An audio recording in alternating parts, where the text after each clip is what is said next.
ये जो तस्वीर आप देख रहे हैं, ये एक सीरियल किलर की तस्वीर है। ये महिलाओं से सेक्स करने का इतना शौकीन था कि अगर उसको सेक्स करने का मौका नहीं मिलता तो उस महिला को वो जान से मार देता था।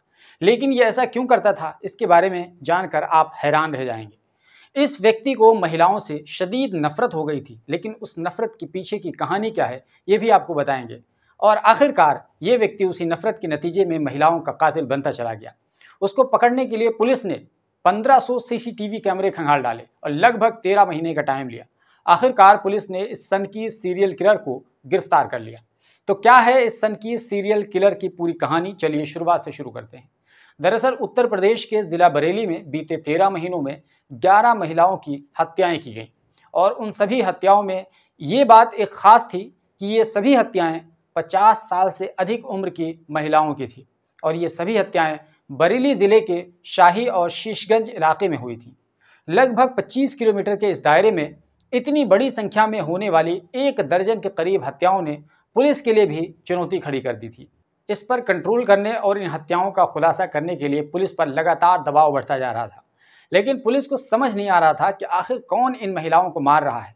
लाशें मिलती थीं, पोस्टमार्टम होता था, मौत कैसे हुई इसका भी खुलासा हो जाता था, लेकिन ये कौन कर रहा है और क्यों कर रहा है, ये बात पुलिस को समझ में नहीं आ रही थी। आखिरकार पुलिस ने इस सीरियल किलिंग की गुत्थी को सुलझाने के लिए 22 टीमों को लगा दिया। लगभग 100 पुलिस वाले ग्राउंड पर उतर गए। यही नहीं बल्कि 600 नए सीसीटीवी कैमरे भी लगवाए गए और 1500 सीसीटीवी कैमरों की पूरी खाक छानी गई। 1.5 लाख मोबाइल नंबरों की डंप डेटा की जांच की गई। इस मिशन का नाम रखा गया था मिशन तलाश। लेकिन फिर भी पुलिस नहीं पकड़ पा रही थी, क्योंकि इस सनकी कातिल ने जो तरीका इख्तियार किया था वो सीसीटीवी कैमरों में कभी भी कैद होने वाला नहीं था। क्योंकि पुलिस ने सभी सीसीटीवी कैमरे सड़कों और दुकानों और पब्लिक प्लेसेस पर लगाए थे और ये शख्स बिना किसी मोबाइल के ही यूं ही ऐसे घूमता था, खेतों में रहता था, पगडंडियों पर चलता था और खेतों में काम करने वाली महिलाओं को टारगेट करता और उन्हें सबसे पहले बातचीत करने के बाद अपने कॉन्फिडेंस में लेता था, उनसे बहुत अच्छे सलीके से बात करता था और फिर उसके बाद उनसे सेक्स करने के लिए कहता था। लेकिन जैसे ही महिला इनकार कर देती थी, तभी ये सीरियल किलर उस महिला को साड़ी के पल्लू से उसका गला घोंट देता था और उसका कोई ना कोई सामान, जैसे कि हंसिया हो गया, कंगन हो गया, बिंदिया हो गई, यही जैसी कोई चीज़ अपने साथ लेकर खेत में ही यहाँ से वहाँ निकल जाता था। बाद में जब उस महिला की तलाश शुरू होती थी तो लोग ढूंढते हुए उस खेत में पहुँचते थे और उसकी लाश देखकर लोग चौंक जाते थे। इसके बाद पुलिस को खबर दी जाती थी, पुलिस आकर लाश को ले जाती, पोस्टमार्टम करवाती और उसके कुछ दिनों के बाद फिर एक महिला की लाश दूसरी जगह मिल जाती थी। ये एक सिलसिला था जो लगातार चलता जा रहा था। इस तरह कुल 25 किलोमीटर के दायरे में शाही और शीशगंज इलाके में 13 महीनों के अंदर 11 महिलाओं की लाशें पाई गई। इसलिए पुलिस पर चौतरफा दबाव बढ़ता चला गया और हर तरफ पुलिस की किरकिरी होने लगी कि बरेली पुलिस क्राइम को रोकने में पूरी तरीके से नाकाम साबित हो रही है। इस कातिल तक पुलिस इसलिए भी नहीं पहुंच पा रही थी क्योंकि ये व्यक्ति अपने पास, जैसा कि मैंने बताया, कि मोबाइल वगैरह कुछ भी नहीं रखता था, बस यूं ही घूमता रहता था। और जाहिर है कि उस पूरे क्षेत्र में हज़ारों की संख्या में लोग रहते हैं, तो पुलिस 1 टू 1 किसको जाकर के इंट्रोगेट करती, किसको जाकर के समझती। इसलिए सबसे बड़ी चुनौती बनी हुई थी पुलिस के लिए, क्योंकि ये किसी भी तरीके से टेक्निकल रीच में नहीं आ पा रहा था। अब आइए आपको इस सनकी सीरियल किलर के बारे में भी थोड़ा सा आपको बताते हैं।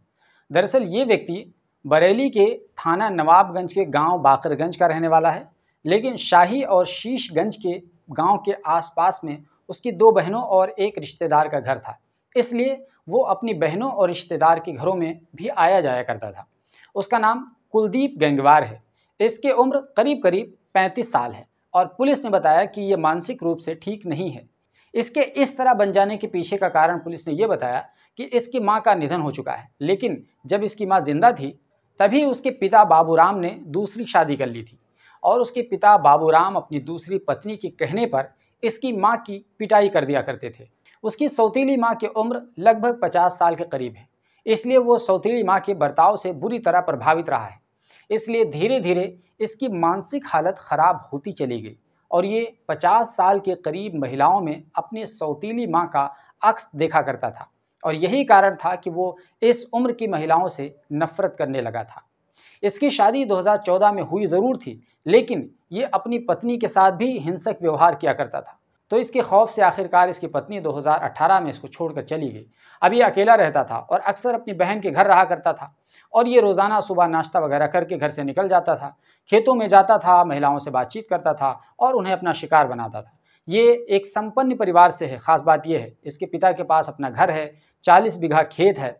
यूँ कहें कि इसके पास सब कुछ था, लेकिन चूंकि इसने अपने घर में अपने माँ के ऊपर अपने पिता के हाथों बहुत बुरा व्यवहार देखा, तो वही उसने अपनी पत्नी के साथ आजमाया और फिर इस तरीके से उसको महिलाओं से नफरत होती चली गई। आखिरकार एक दिन ये सन की कातिल एक गलती कर जाता है और उसके बाद ही पुलिस के हत्थे चढ़ जाता है। उसने गलती कुछ यूँ कर दी कि एक बार उसने एक होटल पर, जो कि गाँव वगैरह में आमतौर पर चौराहों पर होता है जहाँ लोग चाय पीते हैं, वहाँ उसने इस कत्ल के बारे में कुछ जिक्र कर दिया लोगों से। बस फिर क्या था, वो शक के दायरे में आ गया। लोग इस सिलसिले में बातें करने लगे। पहले ही से तलाश कर रही पुलिस की टीम धीरे धीरे उन लोगों तक पहुंचती चली गई जो उसे देखा करते थे।